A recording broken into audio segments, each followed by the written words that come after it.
स्वागत है आपका आपके अपने चैनल टैक्स लो वाले पे। तो मैं हूँ सीएस आशिमा। आज भी अभी भी देखो लोगों को काफी दिक्कतें आ रही है कि हम आईटीआर में कौन सा डेटा शो करें, 26 एएस का दिखाएं, टीआईएस का दिखाएं, एआईएस का दिखाएं या फॉर्म 16 का दिखाएं। तो आज की वीडियो के बाद आपको कोई भी कंफ्यूजन नहीं रहने वाली है कि आप अपनी आईटीआर में कौन सा डेटा शो करेंगे। तो चलिए वीडियो को शुरू करते हैं। तो देखो सबसे पहले ये जान लो, आईटीआर फाइलिंग जब भी करने आप जा रहे हो, बैठ रहे हो आईटीआर फाइलिंग के लिए, तो आपको क्या क्या डेटा देखना है। सबसे पहले आपको देखना है आपका 26 एएस। ठीक है, ये फॉर्म 26 एएस किस लिए होता है कि आपका कोई भी टीडीएस वगैरह अगर डिडक्ट हुआ है तो उसकी जो एंट्रीज है वो 26 एएस में रिफ्लेक्ट होंगी। दूसरा क्या है, आपका जो एम्प्लॉयर ने आपको फॉर्म 16 दिया है, ठीक है, अगर आप कहीं भी जॉब कर रहे हैं, सैलरी आ रही है आपकी कहीं से, तो आपको फॉर्म 16 जरूर मिलेगा। तो अगर आपका कोई फॉर्म 16 है तो वो भी आपको कंसीडर करना है। फिर तीसरा, एक अभी फॉर्म नया स्टार्ट हुआ है इनकम टैक्स में, जो कि है एआईएस टीआईएस स्टेटमेंट, मतलब एनुअल इन्फॉर्मेशन स्टेटमेंट। इसमें क्या होता है, आपकी सारी की सारी, आपका कोई बैंक डिपॉजिट्स है या आपने एफडी कराई है उसका इंटरेस्ट आ रहा है, कोई सेल परचेज की है शेयर्स की, तो वो सारी इनकम इसमें रिफ्लेक्ट करेगी। अब क्या हो रहा है, अब लोग क्या कर रहे हैं, अपने जो फॉर्म 16 के बेसिस पे ही अपनी आईटीआर को फाइल कर दे रहे हैं, जिससे क्या हो रहा है ना, उनके आईटीआर का ना डिफेक्टिव का नोटिस आ जा रहा है। ये काफी सारे लोगों के साथ हो रहा है कि डिफेक्टिव के नोटिस आ रहे हैं लोगों को कि उन्होंने जो अपनी आईटीआर में, किसी ने शेयर का डाटा नहीं दिखाया, किसी ने कुछ नहीं दिखाया। तो अभी आपको मैं पूरा डिस्कस करूंगी कि आपको क्या क्या दिक्कतें आ सकती है फॉर्म 16 और इन तीनों के अगर डाटा में मिसमैच है या कुछ भी है। तो चलिए शुरू करते हैं। तो देखो सबसे पहले आपको क्या करना है, आपको ई फाइलिंग में जाना है, इनकम टैक्स रिटर्न में जाएंगे और व्यू फॉर्म 26 एएस है, इस पे आप क्लिक करेंगे।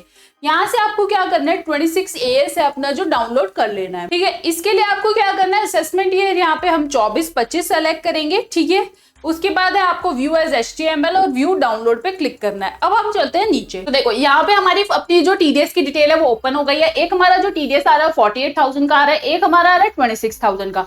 अब इस केस में क्या है, पहला तो ये हो गया। अब आपको क्या करना है, ये दोनों आपके टीडीएस की डिटेल है, इतनी इनकम आपने कमाई थी, इस पे जो टीडीएस डिडक्ट हुआ है वो आपका यहाँ पर शो कर रहा है। ठीक है, अब लोगों को दूसरी कंफ्यूजन क्या होती है कि ये जो ना माइनस में कुछ फिगर्स आ रही है, तो ये क्या है। तो माइनस में क्या होता है ना, एरर कुछ हो जाता है तो वो माइनस में फिगर्स आती है, आपको इसका कुछ नहीं करना, आप इग्नोर कर देना सिंपली। ठीक है, अब दूसरा क्या है ना, गवर्नमेंट एम्प्लॉइज के केस में क्या हो रहा है कि उनका जो फॉर्म 16 है, ठीक है, फॉर्म 16 में सैलरी आ रही है 9 लाख की। ठीक है, और जो दूसरा केस है हमारा 26 एएस में आ रही है 14 लाख की। अब वो बहुत ज्यादा कंफ्यूजन में है कि हम कौन सी सैलरी ले। हमारी जो करेक्ट सैलरी है वो तो फॉर्म 16 की है, लेकिन 26 एएस में तो हमारी गलत सैलरी दिखा रहे हैं, तो हम 26 एएस का डेटा कैसे ले लें।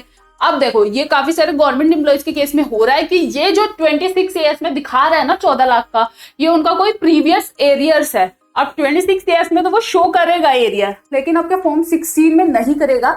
वैसे फॉर्म 16 में लास्ट का जो पेज होता है ना, उसमें आपके एरियर की डिटेल दी होती है कि आपने सपोज 22-23 का कोई एरियर आया है तो इतना अमाउंट 22-23 का एरियर है, वो सारी आपके फॉर्म 16 में डिटेल दी होती है। लेकिन इन केस नहीं दी, आपको कंसीडर क्या करनी पड़ेगी, वैल्यू जो फॉर्म 26 एएस में आपका जो डाटा दिया हुआ है वही आपको अपनी आईटीआर में शो करना पड़ेगा। अगर आप उससे कम दिखाएंगे तो आपको डिफेक्टिव का नोटिस जरूर आएगा। ठीक है, अब लोगों को ये दिक्कत आ रही है कि मैं कौन सा डाटा लूं, तो आपको जो अपनी आईटीआर में दिखाना है वो 26 एएस के हिसाब से ही दिखाना है। कोई एरियर है तो आपको एरियर को क्लेम करना है, टैनी अपना फॉर्म फाइल करो और अपने एरियर को क्लेम करो। अगर उसके अलावा कुछ फिगर्स हैं, सपोज एरियर भी नहीं है, कुछ भी नहीं है, पहले तो सबसे पहले चेक करो, क्योंकि ज्यादातर गवर्नमेंट एम्प्लॉइज के केस में ना एरियर ही है, उनको नहीं पता चल रहा, लेकिन वो ऐसे ही फाइल कर दे रहे हैं अपने फॉर्म 16 के बेसिस पे, फिर डिफेक्टिव का नोटिस लेके बैठे हुए हैं। तो इसलिए ना पहले अपना चेक कर लो डिटेल में, किसी का पीएफ विड्रॉल है, किसी का एरियर आ रहा है, तो इस सारी डिटेल आपको चेक करनी है। अब चलते हैं एआईएस पे। तो देखो जब आप इनकम टैक्स के पोर्टल पे जाओगे तो दोबारा से आपको एआईएस का दिखेगा टैब। एआईएस पे अपन को क्लिक करना है। एआईएस पे क्लिक किया तो आपको यहाँ पे एआईएस में जाना है।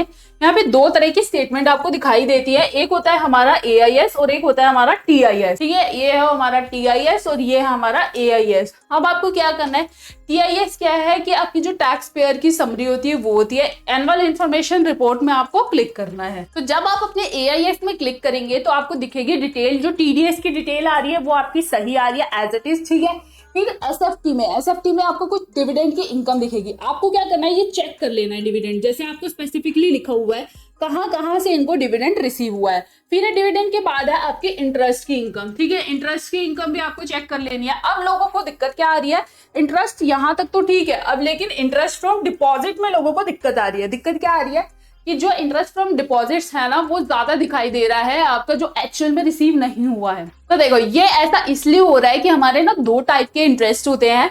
एक तो होता है हमारा एक्रूड इंटरेस्ट, ठीक है, एक्रूड इंटरेस्ट अगर आपका कोई रिसीव हुआ है, और आपका होता है एक दूसरा होता है कैश बेसिस पे। कैश बेसिस मतलब आपका जो बैंक में आ गया है, एक्रूड मतलब आपका अभी एक्रूड हुआ है। एग्जाम्पल से समझते हैं, एक आपने एफडी कराई थी, ठीक है, 3 महीने के लिए आपने एफडी कराई, या 4 महीने के लिए, 5 महीने के लिए, कोई भी आप ले लो, 5 महीने के लिए आपने एफडी कराई, ठीक है। आपका जो एफडी है 5 महीने हो गए हैं, अब आपका ना अपना बैंक में आपका इंटरेस्ट आ गया है, ठीक है। आपने क्या किया, जो बैंक में इंटरेस्ट है ना उसको आपने एफडी को वापस से रिन्यू कर दिया। रिन्यू किया तो क्या हुआ, आपने 5 महीने और आगे बढ़ा दिया, तो उसमें क्या होता है एक्रूड इंटरेस्ट। आपका वो क्या होगा, बैंक में तो नहीं आया अभी क्योंकि रिन्यू नहीं हुई है, बैंक में कैसे आएगा। अब आपका क्या हुआ है, वो आपके AIS स्टेटमेंट में आपको दिख रहा है, तो उसमें डरने की कोई बात नहीं है, आप ये भी कंसीडर कर सकते हो, ठीक है। दूसरा चलते हैं हम सेल ऑफ सिक्योरिटीज पे। फिर क्या है अपना सेल ऑफ सिक्योरिटीज। अब इसमें तो ना इतने सारे लोग फॉल करते हैं। आपने ITR को फाइल कर दिया, सपोज कोई मैं अब कहीं पे जॉब कर रही हूँ, तो मैंने क्या किया, अपनी ITR सैलरी के बेसिस पे फाइल कर दी, और अब मुझे आ गया डिफेक्टिव का नोटिस, क्योंकि मैंने कुछ शेयर्स बेचे थे। अब मुझे खुद ही याद नहीं है पूरे साल में मैंने कौन से शेयर्स बेचे थे। मैंने अपनी AIS तो देखी नहीं है, AIS नहीं देखी, ना ही मैंने कोई TIS स्टेटमेंट देखी, ठीक है, ना ही मैंने कोई 26 AS देखा, और मैंने क्या देखा, सिर्फ और सिर्फ अपना फॉर्म 16 देखा, और मैंने उसके बेसिस पे अपनी ITR को फाइल कर दिया, और अब मुझे क्या आया, डिफेक्टिव का नोटिस आ गया है। तो ये बहुत सारे लोगों के साथ हो रहा है कि उनकी ITR 2 फाइल होनी थी, ITR 1 कर दी फाइल, और आपको डिफेक्टिव का नोटिस आ गया है, ठीक है। तो आपको क्या करना है, आपको सेल ऑफ सिक्योरिटी का डेटा भी चेक करना है कि आपका कोई सेल या परचेज तो नहीं है, कोई सिक्योरिटी, या कोई भी आपने क्रिप्टो करेंसी वगैरह में कोई ट्रेडिंग तो नहीं की है, तो वो आपको सारी डिटेल चेक करनी है, ठीक है। तो देखो, करेक्शन के लिए आपको क्या करना है कि आपको इसमें जाना है, आपको यहाँ पे आपको दिख रहा है कि ये डिविडेंड आया है मेरा, आपको ऑप्शनल में जाना है। अगर आपको लगता है कि नहीं ये गलत है, ये अमाउंट गलत मेरा डाला हुआ है, तो आपको यहाँ से फीडबैक में जाना है।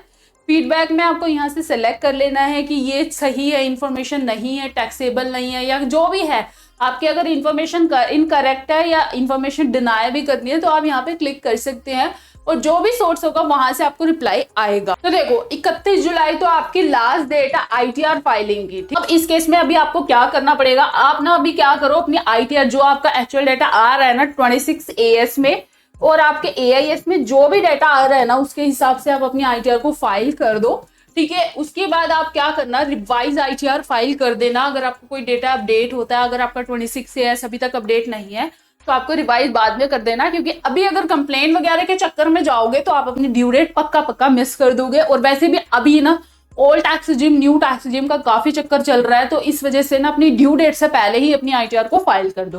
तो यही है, अगर आपको कोई भी अभी भी कंफ्यूजन है कि कौन सा डेटा मैं पिक करूं कौन सा ना करूं, तो आप अपना कमेंट कर देना मुझे नीचे, मैं आपको पक्का रिप्लाई करूंगी अगर आपकी कोई भी ऐसी परेशानी होगी तो। और अगर आपको वीडियो अच्छी लगे और यूजफुल लगे तो वीडियो को लाइक जरूर करना, चैनल को जो सब्सक्राइब कर लेना ऐसी इन्फॉर्मेशन सबसे पहले पाने के लिए। और अगर आप कोई भी हमारे से ITR कंसल्टेंसी या ITR फाइलिंग की सर्विस लेना चाहते हैं, तो आप नीचे दिए गए नंबर पे हमें कॉन्टैक्ट कर सकते हैं। और हमने व्हाट्सएप ग्रुप और टेलीग्राम ग्रुप का लिंक डिस्क्रिप्शन में डाल दिया, फटाफट से जाके ज्वाइन कर लो। तब तक के लिए मिलते हैं अगली वीडियो में। Bye bye, take.